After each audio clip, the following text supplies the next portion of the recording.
Hello, everybody. I hope you're not tired. By now, this conference, just a personal word, we talk about policy, we heard evaluations of the situation, prediction. You have to be careful with predictions. Recently, I told the Minister of Finance, Avigdor Liberman, that in the beginning of the 90s, when I would meet Netanyahu, he would explain to me that there are three figures that are Ariel Sharon, the other was Saddam Hussein, and the third was Avigdor Liberman. Netanyahu always said, listen, these three have finished. They're out. They're gone. And that's why I'm saying you have to be very cautious with predictions and all sorts of estimates. Avigdor Liberman, Minister of Finance. The first question I want to ask you is, what is the basis? What are the basic assumptions that you thought about when you came to shape the budget? How did you see the connection between security and social security? What was in your mind? What kind of budget did you think about? First of all, good afternoon, everybody. Thank you, Shimon. The first thing, when I entered office in the Ministry of Finance, I wanted to check the data, the figures. What is the prediction of growth, deficit, employment? And we looked at all the data. And after coalition negotiations, we knew what to demand. So it was obvious to me that the first mission is to create growth, high growth, because you cannot all the time divide the pie and to start moving one piece to one side in order to increase the pie. To increase the pie is, first of all, to produce high growth. And therefore, the entire activity that I did in the Ministry of Finance was directed towards these two things. How do we increase the growth and how do we reduce the deficit? Another thing that was obvious, that the main battle is just to pass the budget, because economy requires certainty, and to take into account that the last time we voted on a budget was in March 2018, 3.5 years ago. This is something that really jeopardizes the economic stability and uncertainty. And therefore, these things were very, very definite. All in all, we came to a situation whereby today we are in a growth over 7% and deficit around 5%. And when I look at all the parameters, the realistic parameters, the volume of activity with credit cards, we are really breaking the mold. If you look at it, people just went out, everybody is just using and using and using his credit card from morning to night. When you look at the quarterly statements of Israeli companies that are traded in the Tel Aviv Stock Exchange, fantastic figures. I look at the collection of taxes. Also, we're in a much better situation than you would imagine. And therefore, at the moment at least, we brought the economy of Israel to a very, very good place. What's important is that these things did not happen by themselves. There were three decisions made by the government of Israel, three harsh decisions. We were hesitating, we were talking today, it sounds very prosaic, but there were three major decisions. The first decision I made was to stop the leave of absence, the furlough. I remember people were shouting and yelling. I remember all sorts of articles in the papers and the programs on TV. We said we are doing away with furloughs, with the leave of absence. The second decision And here again, I thank all my colleagues in the government and the PM. They were ready to back me, to support me, and I said, no way, we do not shut the economy. I don't know how long the pandemic is going to linger. You have to live together with it and open the economy. And the third decision, led by the PM, the booster, to give the third booster for the vaccinations. These three decisions, together with a definite perception. For example, it was important for me to have a package deal in the economy. I entered office on 13th January, and on the 14th I convened in my office the governor of the Bank of Israel, the chairman of the Histadrut, the president of the Industrialists Association, and the chair of the Employers Association. I convened them all and I said we must, until the end of the year, to come to a package deal. And we obtained that as well. We are sitting here in a university that gives points to people who were in the army. I saw it throughout the years, how soldiers are accepted to university. They jumped on you because of the fact that the soldiers did not get any rise at all, because they are part of the victims of this budget. What can you say about that? You know, the soldiers who were discharged from the army, not the pensions of the permanent officers. Here as well, I was very clear, and I said, anything that has to do with wages and salaries and conditions of service, everything is from January 1st. But before that, we also made very harsh decisions. First of all, when I entered office, I found on my desk a painful problem with the soldiers who were injured in the army, with the handicapped soldiers. We made a special program for $1 billion of shekels for aid. The other thing that we started, I was still Minister of Defense, and then we were sitting with Eisengot and Udi Adam, and I, as a Minister of Defense, said that the state should help combat units, soldiers, and they can go study in university, and the state is going to fund a large part of their tuition. The third decision, also with security, before the soldiers, is to defend the northern part of the country. Even in 2018, I passed a decision in the cabinet to program to defend the northern part because the need there is very urgent. To do everything possible in order to defend the population there. The moment I left the Ministry of Defense, Netanyahu immediately froze this plan. So here we're talking about 5 billion shekels for 10 years, $500 million a year. And these are the three decisions we made. And also regarding the wages of the soldiers, I was very clear. I said, this is not going to be before January 1st, 22. I wanted to pass the budget. I wanted to understand that we have where to take the money from, that we are collecting the money, we passed the budget, we saw the income, the expenditures, and I really have to say a good word about the Ministry of Defense, Benny Gantz.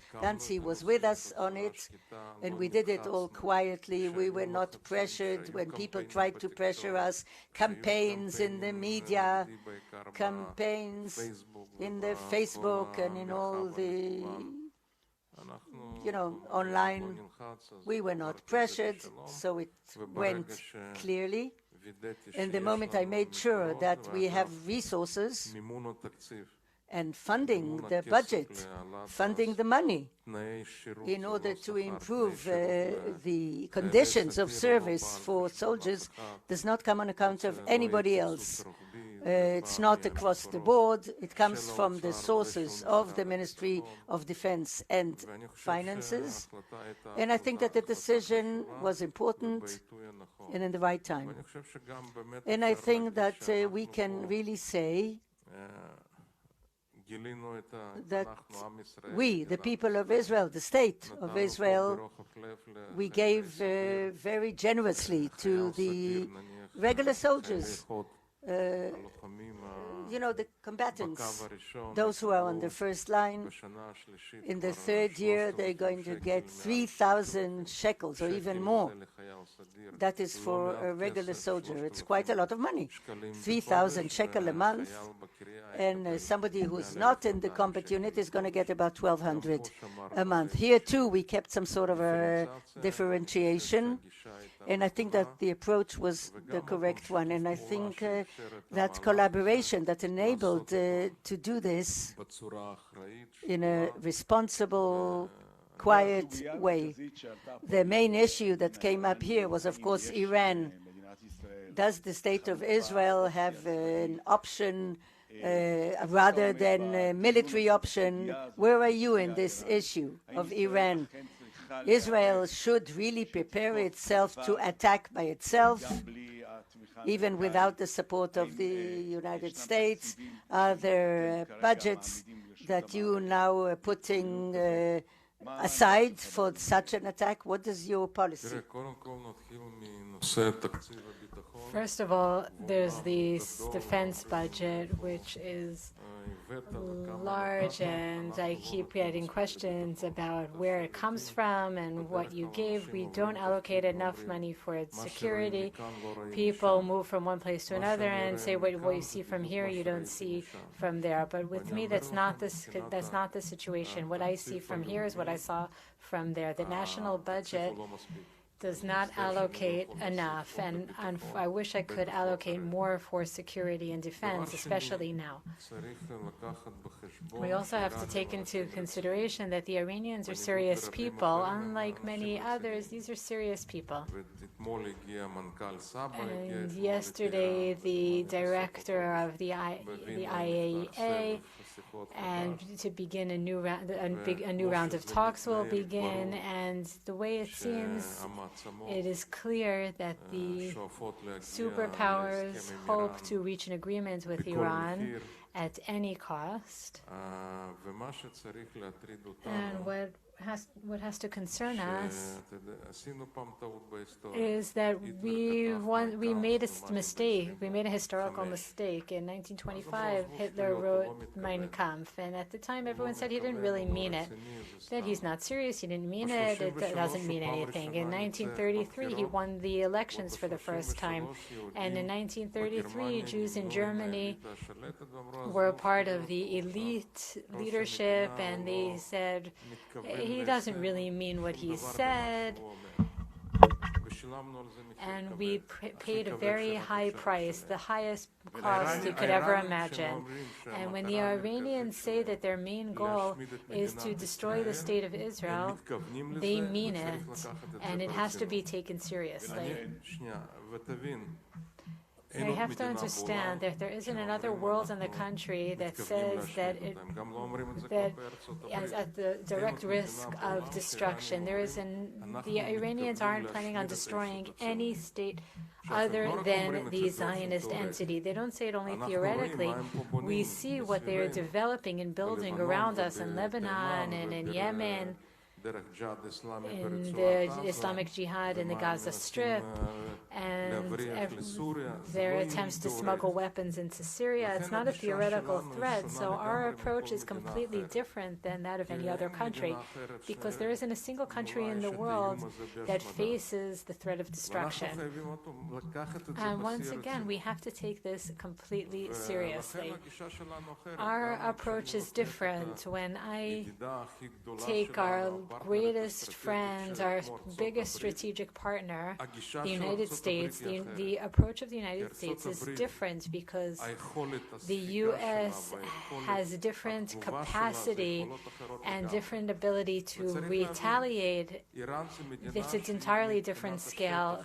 the size of Iran is 74 times larger than Israel, and its population is 9.5 times larger than that of Israel. In Israel, everything is crowded in the central part of Israel. I don't know exactly the distance between Herzliya and Tel Aviv. It's just one street apart. But there, when I take the two largest cities in Iran, Tehran and Mashhad, the distance between them is 900 kilometers. So our situation is different, and ultimately, we will have to make decisions in a responsible way, and we'll have to make those decisions on our own. We must understand that our situation is completely different.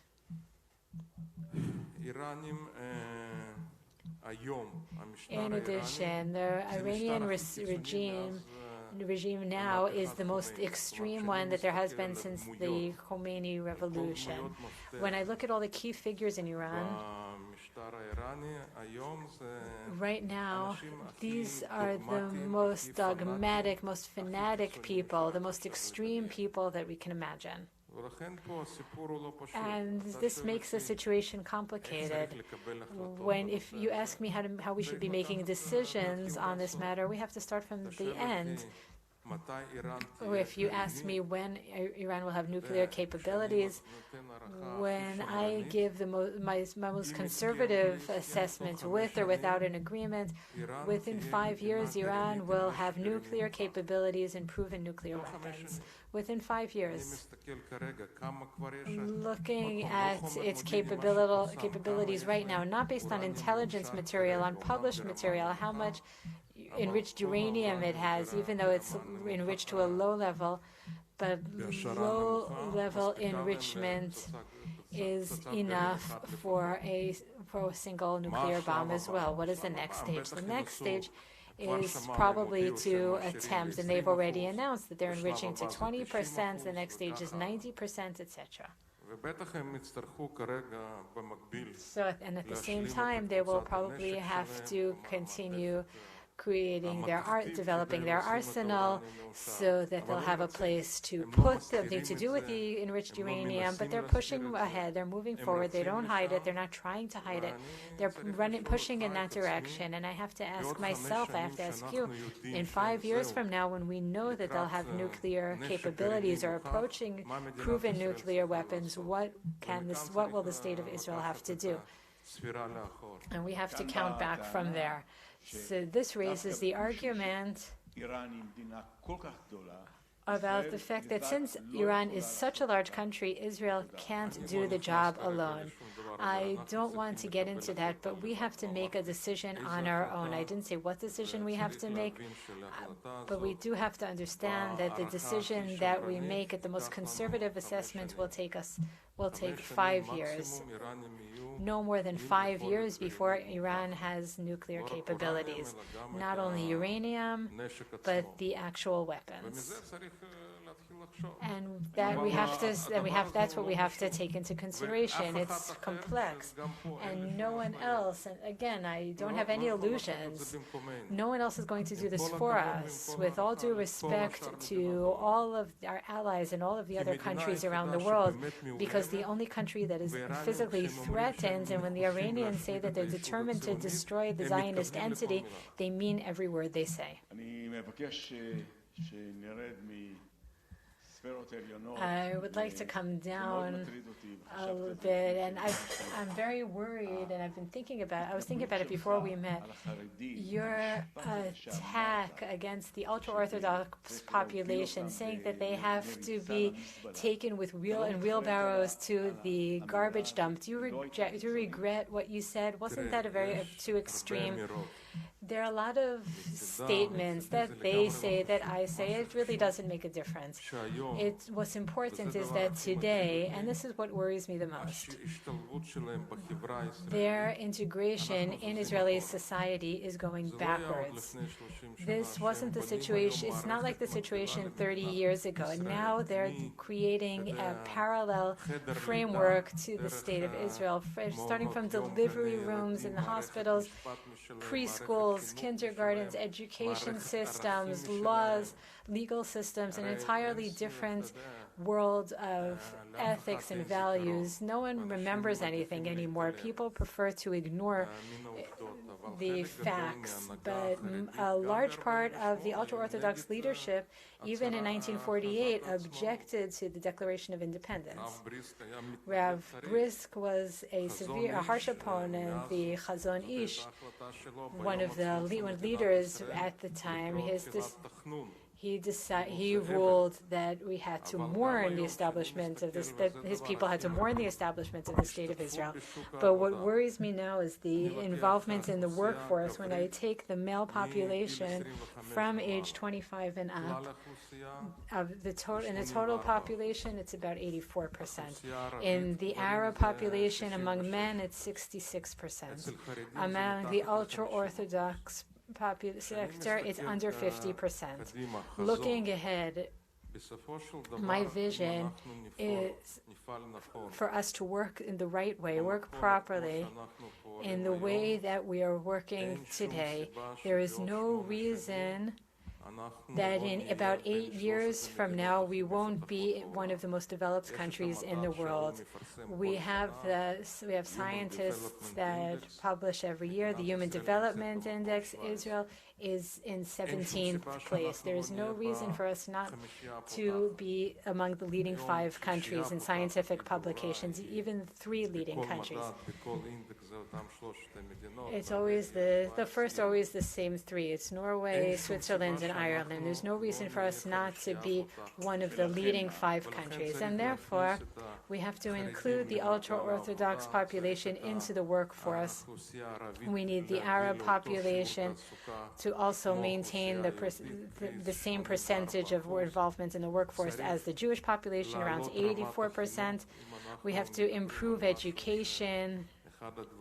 We talk about how one of the challenges the government is facing is how to improve the education system from preschool until the institutes of higher education. I want to see many more universities, and the list of 50 leading universities in the world. Today we don't have a single representative, and that's also an important aspect of Israeli society and education. So there's a lot of work to do. But I can say that putting the State of Israel among the leading 5 countries in the index of quality of life, if we don't need the Ministry of Immigration and the Jewish Agency, everyone will be waiting in line to make Aliyah, to move to Israel. That's what has to be done. Since this closed, our time is limited. I have one last question for you. Where will Avigdor Liberman be in 5 years from now? When you think about it, when you think about it personally or with your wife, if I asked your wife, would she say that you would be in 5 years from now? In 5 years from now, if I'm invited to the Herzliya conference, I will be at the Herzliya conference. I can promise you that. That is a promise. Thank you very much, Mr. Lieberman.